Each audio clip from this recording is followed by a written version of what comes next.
The prison program you're about to view consists of strong subject matter such as rape, gang fights, stabbings, police corruption, and extortion.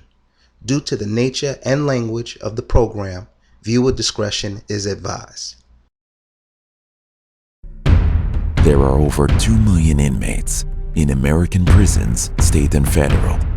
The stories you're about to hear are from men and women, ex-cons, felons, and convicts who witnessed and survived through rapes, slashings, gang violence, and extortion during their time in America's most dangerous prison systems.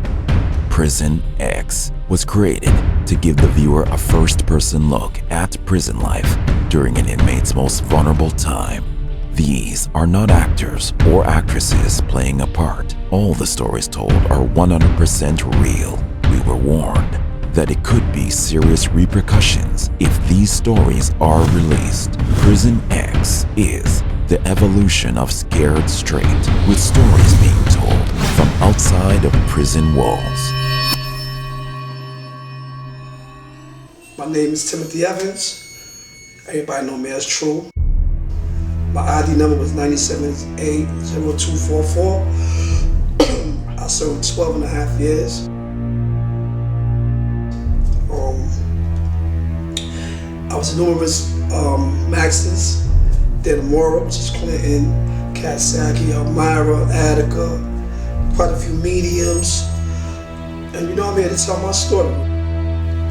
There was a guy there, his name was True. He had the same name as mine.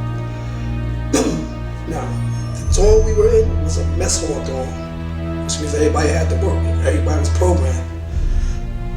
True was the head chef. There was a guy in there named Knowledge and another guy in there named Boogie.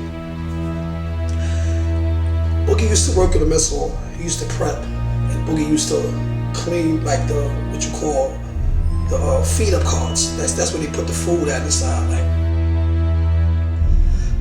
So one day, as True was over in the chef area, and you're not allowed to touch nothing in the chef area. You can't go over there and touch nothing, no mops, no brooms, no nothing. So one day, a Muslim brother named Abu Bakr, he went over to the chef area and he just took the broom without asking True. So True got mad. True like, yo, why you take the broom for? So Abu Bakr like, man, fuck that, man. I'm taking this broom, man. I'm doing what I gotta do. I'm sweeping the mess all up. So True gets mad. Now, as True walking out, Boogie just finished cleaning the feed up carts. Now, you gotta spray them down, wash the tops of them down, and the tops sometimes have water on them. So when True walks out of the mess hall, he punches, out of anger, he punches the feed up cart, and the water splashes on Boogie. Now mind you, Boogie was a quiet dude, never bothered nobody, stayed to himself, did what he had to do. Boogie was facing 25, he already was doing 25 years, and his partner Knowledge was doing 20 years, so he was more humble than anything for having that much time. So Boogie said, yo man, you're not gonna say sorry? Like, can you say, you know? So True got like, man, fuck that, man. When you get back to the dorm, go get your gun. Now, for those of you who don't know what a gun is a shank. It's about, it could be this big, I seen it this big. Boogie had some shit about that big. So True had nothing. So when we get back to the dorm, True must have forgot that you just told this guy to get your gun. So True goes in the back. I guess we was watching Martin or something like that. And Boogie came to the back and he stabs True on the top of his shoulder. He stabs him. True said, oh shit, like, he runs to the front of the dorm. Now, as he's running to the front of the dorm, he's blowing up the spot. Like, oh, nobody not gonna give me a gun? Nobody not gonna give me a gun? Like, blowing up the spot. Like, so while he's saying all that, my man Boogie, it's like, yeah, come on to the back. He got the big construction gloves on, like, you know how like the guys with construction, he got the big gloves on, but he got the shank in his hand too. So True's pride must have got in his way. Instead of True being a smart dude and trying to get him a gun and go to the back and go gun and gun, True goes to the back with no gun. Tries to go head up with Boogie. So now they scrap. As soon as they start doing this, True True gets close up on him. When the first swing that True swung, when he swung, Boogie pokes him. True backs up, he spins the swing again, Boogie pokes him again. Boom, boom. So now, True God tries to come again, and then Boogie just grabs him by his head and just starts stabbing. He cuffed him like he about to do like one of them wrestling moves and slam him on his head. He cuffed him, and he just starts stabbing him all in his head, just going hard. Now, in the process of him stabbing him in the head, his man knowledge, Boogie man knowledge, jumps over the divider and helps Boogie. So now, both of them are stabbing this guy up.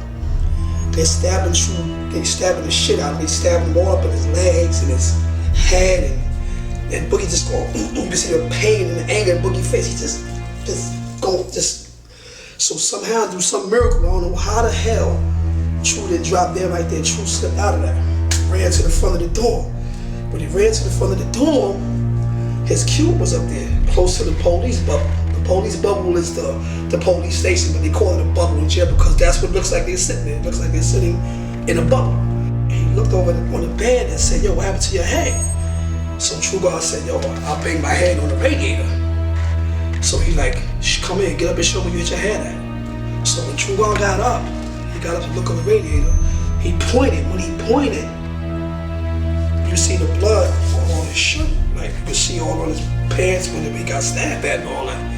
But when he pointed, he must have, I guess he was passing out because you know he got stabbed, so he bleeding on the inside.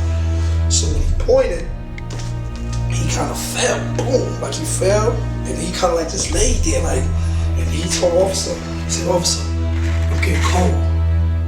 I'm getting cold, officer, please help me, I'm getting cold, please call the doctor, call the nurse or something. So the officer just standing looking at him like, oh shit, like what the hell happened? Like, so he's like, I'm getting cold, officer. He's like, please let me die, man, please don't let me die. So while he said that, now mind you, the whole time True God told he's on the floor, he's not moving, but he's telling officer he's getting cold. So he's like, please let me die. True God trying to get up, and he started shaking and shit. And next thing you know, True God did some shit like he said, like that, and next thing I know, he was dead. He died in jail, man. Now, when they picked him up, when they finally came, probably an hour later, when they came and they lifted him up and put him on the gurney, you could literally see the stab wounds on the floor. Like you could see where he got stabbed at. He got stabbed so many times, it was crazy.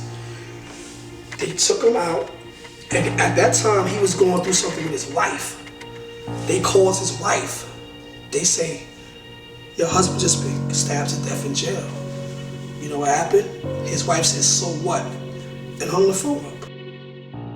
All the stories told are 100% real. We were warned that it could be serious repercussions if these stories are released. Prison X is the evolution of Scared Straight, with stories being told from outside of prison walls.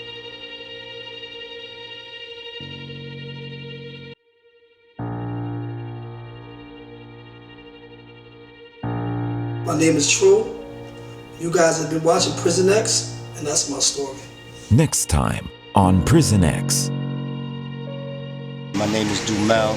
You know, I caught my first bid when I was 14, and I learned my lesson by the time that I was 41. That's when I came home for my last bid. This is Prison X.